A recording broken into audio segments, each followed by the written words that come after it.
Good morning, dear children. Let us continue the chapter Nicobobinus. In the previous class, we studied that there were two friends, Nicobobinus and Rosie. Nicobobinus was a child, extraordinary child, who could do anything. So, one day, Rosie suggested Nicobobinus to discover the land of dragons. So, the next early morning, both of them left for this adventure. And then, as the night watchman tried to catch them, they ran in such a speed. Their bottle of lemonade smashed against the wall, and the buns which they had taken with them were rolled down. They tripped over a dog. So many things happened on the way. Now we'll continue where we stopped yesterday. All of you be on page number 16. We are not going to get far without supplies, said Rosie gloomily. Gloomily means sadly. Now, very sadly, Rosie said Nicobobinus that they cannot go very far without supplies because already their lemonade and buns, lemonade bottle was broken and buns were also rolled down. I wonder if I could pick a few of those, said Nicobobinus, gazing up at an apple tree on the other side of the garden wall. On the other side of the garden wall, inside the garden, there was a big apple tree. Then Nicobobinus got the idea to pluck some of the apples from that tree. Of course you can, said Rosie.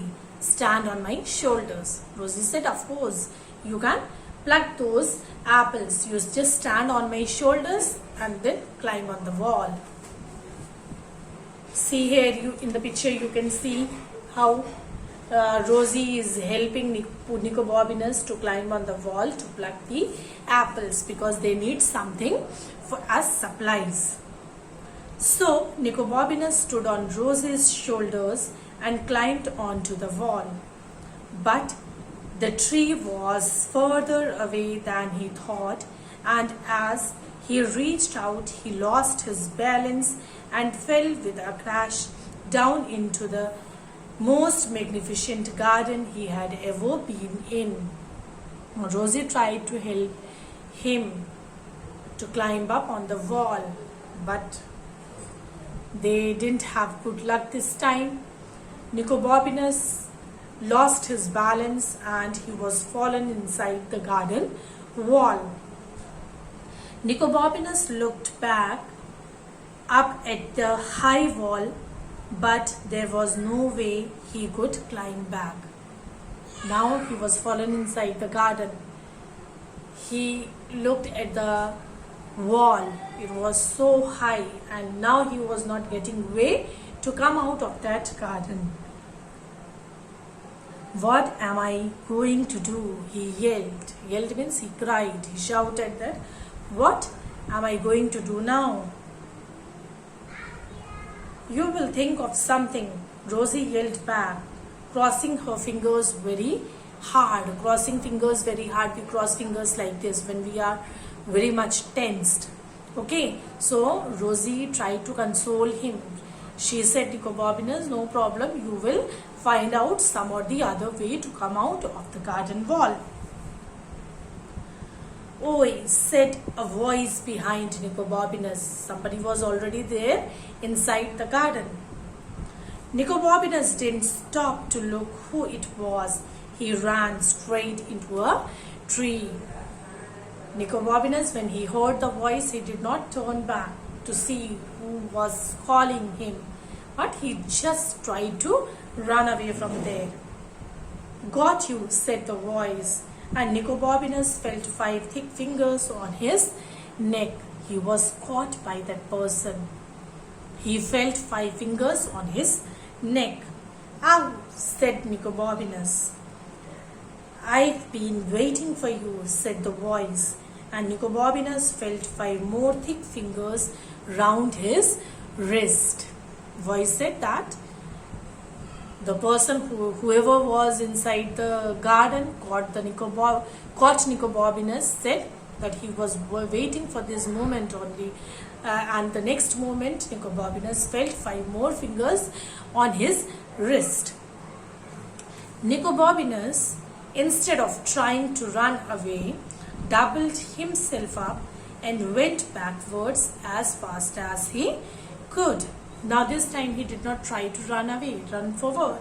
What he did, he just doubled himself. He rolled himself and went backward as fast as he could, so that men's legs were knocked from under him and he landed in a pile of leaves. He doubled himself in such a way that the men's legs were knocked and was fallen down on the piles of leaves in the garden.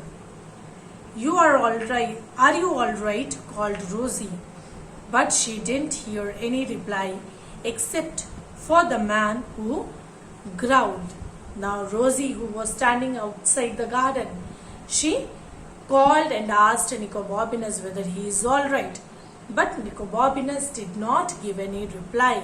The girl could hear only that man's sound who was growling inside. "Just you wait, both of you." "Oh dear," said Rosie. "Sounds like trouble." And she was right.